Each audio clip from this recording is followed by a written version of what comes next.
Assalamualaikum warahmatullahi wabarakatuh. Kita lanjutkan di video tentang jurnal penyesuaian part ketiga. Accrued expense atau beban yang masih harus dibayar. Contoh jurnalnya seperti terlihat di slide ya. Di situ ada perusahaan yang belum membayar gaji sebesar 90.000, maka jurnalnya adalah beban gaji 90.000 dan utang gaji 90.000. Jurnal penyesuaian yang lain yaitu ada di akun beban yang masih harus dibayar atau nama lainnya adalah hutang. Jadi beban yang masih harus dibayar ini merupakan tanggungan bagi perusahaan di mana perusahaan sudah mendapatkan haknya tetapi belum membayarkan kewajibannya, sehingga beban yang masih harus dibayar ini harus disesuaikan. Contoh jurnal penyesuaian untuk beban yang masih harus dibayar, misal pada tanggal 31 Januari 2020 perusahaan belum membayar listrik, maka jurnal penyesuaian adalah beban listrik di debit, kemudian kreditnya adalah hutang listrik, atau nama lainnya bisa listrik yang masih harus dibayar, atau nama lainnya juga bisa listrik terhutang, itu posisi ada di kredit sebesar nominalnya nanti berapa. Intinya nanti antara debit sama kredit itu harus seimbang. Di sini 200.000 dan 200.000. Sangat mudah ya untuk jurnal beban yang masih harus dibayar. Selanjutnya yaitu contohnya adalah gaji karyawan yang masih harus dibayar. Di sini beban gaji debit, kreditnya adalah hutang gaji sebesar misalkan 10 juta. Jadi inti dari jurnal penyesuaian beban yang masih harus dibayar adalah beban pemakaian apa di debit, kreditnya adalah hutang atau utang dari pemakaian tersebut.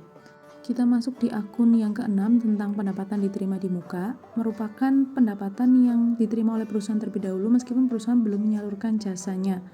Nah, perusahaan di sini contohnya adalah perusahaan jasa ya.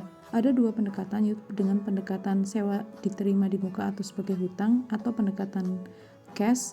Kemudian yang kedua adalah pendekatan pendapatan atau dikenal dengan pendekatan accrual, di mana ketika di awal menggunakan pendekatan accrual, maka di kemudiannya pun harus menggunakan penyesuaian yang menggunakan pendekatan accrual. Jadi harus ada konsistensi.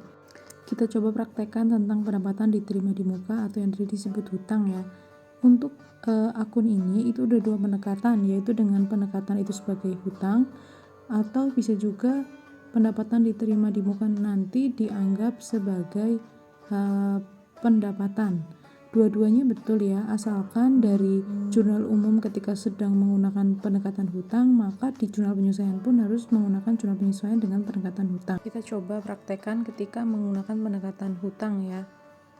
Pendapatan diterima di muka menggunakan pendekatan hutang atau pendekatan cash, maka jurnalnya adalah cash di debit, kemudian kreditnya adalah sewa diterima di muka. Jadi misalnya ada sewa ruko. Nah, di sini contoh soalnya adalah sewa diterima di muka atau hutang sewa ya. Itu dilaksanakan untuk 10 kali sebesar 1 juta. Selama 10 kali ya, dibayar pada tanggal 1 Januari. Kemudian untuk ayat jurnal penyesuaian pada akhir Januari atau 31 Januari, maka sudah berjalan 1 bulan ya. Nah, di sini padahal untuk 10 kali atau 10 bulan. Maka yang sudah menjadi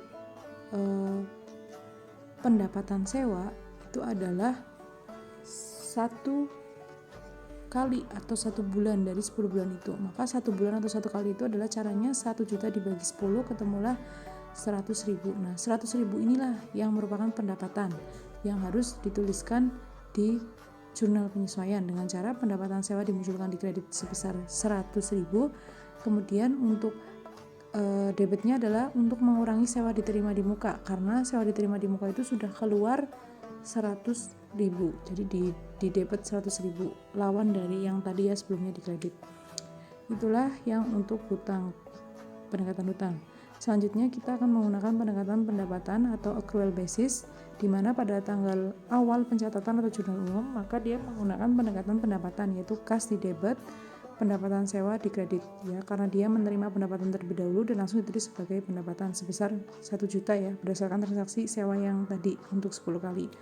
Nah, tanggal 31 Januari maka harus dicari penyesuaiannya. Cara mencari penyesuaian yaitu caranya adalah pendapatan utuh, yaitu 1 juta dikurangi dengan yang benar-benar menjadi pendapatan, maka ketemu 900.000 itu merupakan sewa diterima di muka. Cara untuk memunculkan sewa diterima di muka yaitu sewa diterima di muka di kredit sebesar 900.000, sedangkan di debitnya itu adalah 900.000 untuk pendapatan sewa, karena pendapatan sewanya itu dikeluarkan 900.000. Karena itu belum menjadi pendapatan bagi perusahaan, maka harus dikeluarkan 900.000 dan itu masih menjadi sewa diterima di muka. Itulah contoh dari jurnal penyesuaian untuk pendapatan diterima di muka. Selanjutnya kita masuk di penyesuaian akun ke-7 yaitu tentang pendapatan yang masih harus diterima atau nama lainnya adalah piutang. Untuk pendapatan yang masih harus diterima atau piutang ini merupakan jasa yang sudah dikeluarkan oleh perusahaan tetapi belum diterima uangnya.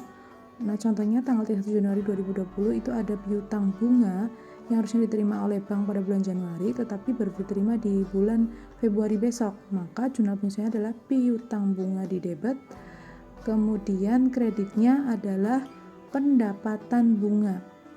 Di sini contoh nominalnya misalkan adalah 5.000, maka kita tulis ya debit 5.000 dan kredit juga 5.000. Untuk transaksi lain contohnya adalah ada jasa yang sudah dikeluarkan oleh perusahaan tetapi belum dibayarkan, maka baru dibuatkan faktur penagihannya. Maka jurnal penyesuaiannya adalah piutang jasa debit, kreditnya adalah pendapatan jasa. Di sini misalkan adalah 100.000, maka debit 100.000 dan kredit 100.000. Itulah contoh dari jurnal-jurnal penyesuaian. Ada dua yang harus kita perhatikan benar-benar ya, yaitu di poin 2 dan poin 6.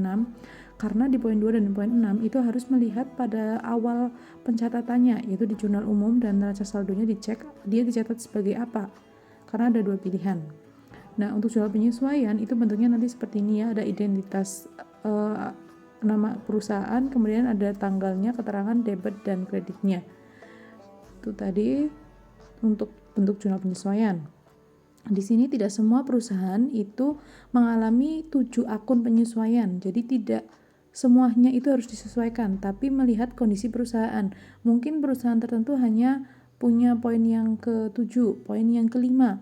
Jadi berbeda-beda pada setiap perusahaan, melihat kondisi di pencatatannya apakah sudah sesuai dengan kondisi perusahaan. Demikian, semoga bermanfaat.